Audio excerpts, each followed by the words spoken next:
já estamos de volta com o seu estilo de vida. Nós estamos conversando sobre literatura, sobre diferentes tipos de escrita, sobre sentimentos, sobre aquilo que a gente quer expressar para as outras pessoas. E nós temos agora aqui com a gente a Helena Valentini. Ela tem um livro também chamado Palavras Ocultas e ela vai contar um pouquinho sobre isso pra gente. É um livro um pouco diferente do que a gente conversou aqui no primeiro bloco, né? Tem mais poesias, tem contos, tem crônicas também. E ela disse, já contou pra mim que ela demorou 8 meses para escrever, ela levou 8 meses escrevendo, amadurecendo todas as ideias, e é sobre isso que a gente vai falar um pouquinho agora. Bom dia, Helena. Bom dia, é um prazer estar aqui. Então, conta pra gente um pouquinho sobre o seu livro. Como a gente disse, já é uma literatura um pouco diferente. Você escreve poesias, escreve também contos, crônicas, e aí a gente já encontra 3 tipos de literaturas diferentes mesmo dentro de um livro só. Como que foi pra você? Como que você chegou aos contos, às crônicas, à poesia em si? Como que você se identificou com os 3 tipos, com os 3 gêneros? O que você diz pra gente desse início da sua caminhada? Então, primeiro eu comecei com os poemas. Eu já escrevia poemas há uma longa data já. E eu pensei primeiramente fazer um livro apenas de poemas, só que é muito difícil você fazer vários poemas de qualidade. Eu fiz uma compilação dos melhores que eu tinha diversos, mas achei que aí foi os melhores. E também, como eu queria fazer um livro livre para qualquer público, eu visei um público tanto infantil como juvenil, com adultos que também lessem, relembrassem a infância e gostassem a partir daí, desse ponto. Agora conta pra mim também a relação do seu título, que tá escrito Palavras Ocultas, né? O nome do seu livro é Palavras Ocultas, e todo o conteúdo dele. Por que palavras ocultas? São as palavras que você guardava dentro de você e que agora você está externando para o mundo? Ou, de repente, segredos que algumas outras pessoas que as pessoas não conhecem? Por que você escolheu palavras ocultas para, digamos que, ser a entrada do seu livro? Porque a gente sabe, né, que quando a gente lê o título de um livro, quando a gente lê ali a capa, a gente já fica, então pode ser sobre isso, pode ser sobre aquilo. Diz muito sobre o que está escrito lá dentro. E por que você escolheu esse título? Então, na verdade, Palavras Ocultas foi sugestão já de uma leitora minha. Então, eu já escrevia uma interação com o seu público. Eu escrevia poemas antes. Não sei se você já ouviu falar de fanzine. Fanzine? Sim. Fanzine é um tipo de literatura que é vendido em praças, bares, um folhetinho com poemas. E eu fazia isso antigamente, antes de eu lançar meu livro. Aí eu comentava com as leitoras, assim, tô lançando um livro, ainda não sei o nome. Você tem alguma sugestão para dar? Aí teve uma que falou, por que você não coloca palavras ocultas? Poxa, gostei, vai ser esse mesmo. Ficou assim. Então a gente já pode dizer até que é uma literatura um pouco construída, né? Você construiu isso junto com outras pessoas. Já tem um pouquinho de outras pessoas dentro da sua arte também. Sim, bastante. Tanto que vários poemas foram observações que eu fiz, observando as pessoas nas praças, amigos meus, nos contos também. Tem, assim, de uma forma subliminar, algum envolvimento de outras pessoas também. Agora, em relação a esse tipo de trabalho que você trouxe pra gente, o fanzine, é esse o nome, né? Exato. Então, você acha que isso te ajudou, aprimorou o seu olhar? Porque eu já presenciei mesmo, muitas vezes, inclusive, não sei se era você, mas existem muitas pessoas, né, que às vezes estão ali pelo Largo São Sebastião, ou então pelo Teatro Amazonas, e aí, enquanto a gente está na fila, vem distribuir as literaturas pra gente ler um pouquinho, compartilha um pouco com a gente. Você acha que esse compartilhar com as outras pessoas, ou então esse momento que você está ali observando, de repente, um casal ou uma família que está na fila. Eu já vi aqui que tem uma poesia que chama Pipoqueiro, que fala do pipoqueiro, e a gente sabe que nas praças tem muitos pipoqueiros, né? Tem essas pessoas que estão vendendo também comida, ou então entrando em contato com o público de alguma outra forma. Você acha que o seu olhar foi aprimorado a partir dessa experiência que você teve? Bastante. Inclusive, esse poema do pipoqueiro, eu adoro pipoca, sempre gostei bastante. Mas a pipoca, no caso, o pipoqueiro, eu usei ele de uma forma para usar como uma metáfora um pouco feminista. Que desde pequena eu gosto muito de comer pipoca. E quando eu era pequena, eu pedia para o meu pai preparar a minha pipoca, para ele fazer a pipoca para mim. Aí eu cresci e aprendi a fazer minha própria pipoca. O poema retrata isso. Que antigamente eu precisava de alguém para fazer aquilo por mim e hoje eu já posso fazer com as minhas próprias mãos, já não dependo mais de ninguém para fazer a minha pipoca. Uma pequena metáfora que algumas pessoas entendem. E já conta um pouco sobre a sua vida também, né? Também. Eu vou ler o poema do pipoqueiro, gente, porque agora a gente deixou todo mundo na curiosidade, a gente vai ter que matar, né? Diz assim, o título é Pipoca de Pipoqueiro. Quando era pequena, queria casar com o pipoqueiro. Todo mundo falava que ele era beijoqueiro. Agora que cresci, aprendi a fazer pipoca e preparar tapioca. Não preciso mais do pipoqueiro, ele é muito fofoqueiro e na arte de fazer pipoca, ele não é mais o pioneiro. Então, quer dizer, você realmente fala um pouco de independência. Exatamente, foi a ideia que eu quis transmitir. E aí, todos os poemas, eles falam um pouquinho sobre você, ou algum deles, sei lá, foi inspirado em outra pessoa. Você já disse que você traz um pouco do seu dia a dia, do cotidiano, daquilo que você vê, daquilo que você vive. Mas tem algum inspirado em outra pessoa em específico? Ou alguma coisa que você, alguma situação que você tenha passado com os amigos e aí um amigo seu, de repente, te inspirou a escrever ou não? Então, tem bastante disso. Uma situação foi nos contos que eu coloquei reflexão do dinheiro. É um dos contos bem curtinho, mas é um dos que eu gosto mais, que eu coloco o dinheiro como pessoa física reclamando da vida amarga que ele tem.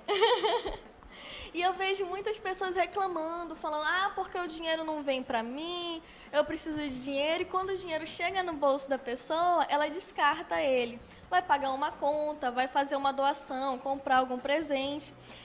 Eu coloquei o dinheiro com um sentimento assim, poxa, a pessoa pede por mim, quando eu chego até ela, ela se desfaz de mim. Em relação a essa questão das críticas, né? De lidar com outras pessoas, porque a sua literatura, querendo ou não, é pública. Quando você escreve alguma coisa, quando você lança um livro, você está se propondo a ouvir as críticas das pessoas e, na realidade, se colocando ali para ser criticada, querendo ou não. Como que você lida com essas críticas? E muitas vezes isso é interessante, porque como você trabalha, ou já trabalhou com essa arte da rua, né? Isso é muito instantâneo, que as pessoas podem demonstrar positivamente ou negativamente em relação àquilo que você entrega. Então, por exemplo, pode ser que alguém tenha uma reação maravilhosa e que queira aprofundar mais essa relação com você, e tem outras pessoas que, de repente, podem nem querer receber a sua arte. Como que você lida com isso e principalmente com as críticas negativas? Então, críticas negativas mesmo, duras, eu nunca recebi. Assim, de alguém falar que leu meu livro inteiro, não gostou, que não aproveitou nada, até agora não aconteceu esse momento. Porém, eu continuo vendendo ele nas praças e tudo. Então, geralmente tem gente assim que eu ofereço, fala, acabei de lançar meu primeiro livro.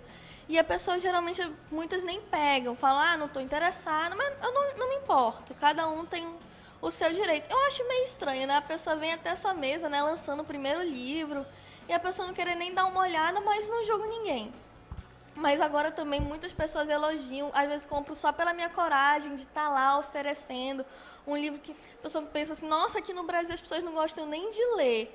Você lançou um livro com 21 anos, eu tenho 21, acabou de lançar um livro e já está vendendo, você faz tudo ao mesmo tempo. E o livro também ele é uma publicação independente, eu só fiz poucas edições mesmo e saio vendendo da mesma forma que eu comecei. E você falou uma palavra fantástica, que é coragem. Você realmente se considera uma pessoa corajosa? Sim, bastante. Olha, porque não é fácil. Olha, você ir numa praça, num local público e dizer, olha, eu escrevi. E a pessoa, não gosto de ler, não tem problema, eu recito pra você. Eu pego, vou lá e recito pra pessoa. Às vezes a pessoa não vai nem comprar, mas por eu ter recitado, ela deu uma risadinha, que o foco do livro é comédia, ela compra pelo aquele momento que eu dei pra ela. E a vergonha, onde fica? Não existe. Eu já tive.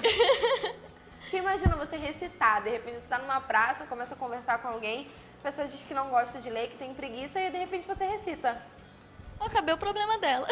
Acabou com o problema dela, mas para muitas outras pessoas isso seria um problema pessoal, né? Em relação à vergonha, porque, enfim, não é tão simples, tem que ter muita coragem mesmo para você recitar, e principalmente porque você está sujeito a que a pessoa goste ou não daquilo que você recitou. Realmente, eu já trabalho assim, já faz aproximadamente 3, 4 anos. No início eu não recitava, mas depois de um tempo eu vi que eu tinha uma necessidade de recitar, algumas pessoas pediam para eu recitar, aí eu decorei uns 5 poemas aproximadamente e eu recito para algumas pessoas. Você faz alguma outra coisa além de escrever? Muita coisa. Muita coisa. Na verdade, quando eu estou num processo criativo, eu me foco naquilo. Quando eu não estou planejando lançar nada, eu não escrevo. Agora eu já comecei a escrever meu segundo livro. Sim, mas eu ainda não estou naquele processo criativo. Eu fiz um conto, já tem alguns poemas, mas assim, mergulhar mesmo a fundo, eu ainda não comecei a escrever ele mesmo. Mas já tem um começo, já sei mais ou menos por onde eu vou. É porque geralmente quem tem a veia artística tá sempre envolvido com muitas coisas, né? Mesmo que seja literatura, às vezes gosta um pouco de cinema também, ou então do teatro, você já falou que recita, então de repente você tem um pezinho lá no teatro, não sei, né? Ou de repente tem tudo pra ter, mas ainda não conhece, ainda não se descobriu. Então a gente realmente sempre quer fazer muitas coisas e principalmente quando você lida com o público, existem muitas opções também. Realmente, por falar em teatro, inclusive eu já fiz teatro também, mas eu não acredito que tenha feito muita mudança, assim, para eu criar coragem mesmo de recitar. Eu acho que foram processos diferentes. Tanto porque eu fiz uma peça só que foi O Pequeno Príncipe. Gostei bastante, só que na época eu era muito novinha, eu tinha 18 anos, eu tava naquela coisa, pô, tenho que começar a fazer uma faculdade, tenho que arrumar um emprego, e acabei largando o teatro para correr atrás de um emprego, o que me doeu bastante no coração, não foi fácil. Mas aí eu percebi que eu não precisava me esforçar tanto, eu poderia fazer minha faculdade, poderia vender meu livro dessa forma, continuar fazendo as coisas que eu gosto sem ser tão doloroso para mim. Muito obrigada pela sua participação. Obrigada. A gente adora conhecer novos talentos e conta pra gente também como que a gente pode... O seu livro, no caso, é um pouquinho mais complicado da gente achar, né? Na verdade, nem tanto. Não vende em nenhum lugar específico, ou vende, ou você Não, tem sempre não. um ponto. Geralmente eu gosto muito de vender na Praça do Parque das Laranjeiras e no Lago São Sebastião também. Tem minha página no Facebook, que é Poemas de Helena Valentini. Como eu trabalhava apenas com poemas, inicialmente ficou esse o nome da página. E aí, através da página, a gente consegue conversar com você. Sim, tem meu Facebook pessoal também, que é Helena Valentini. Me jogou no Google, eu estou lá. Aí eu sempre respondo, às vezes, dependendo do lugar, eu posso até ir na casa da pessoa. Eu já fui na casa de algumas pessoas entregar o livro pessoalmente, mas são poucas exceções. Também costumo entregar também já para pessoas que não moram em Manaus, eu mando pelo correio, só pago o frete mesmo, de diferença. E é assim que eu vou levando. Muito obrigada. Muita força e muita coragem para você continuar aí nessa sua caminhada aqui. Não deve ser difícil, mas com certeza é muito gratificante. Realmente, demais. Bom, agora nós vamos conferir uma dica do Cajim, depois a gente vai pro intervalo, daí a gente retorna do intervalo e eu tô esperando por você, tô esperando também pela sua participação. Não esquece que o nosso WhatsApp tá sempre na sua telinha, que é pra você não perder a oportunidade de participar do programa também.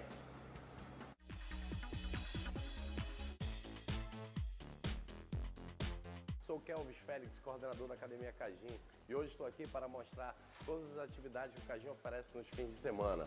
Vamos lá?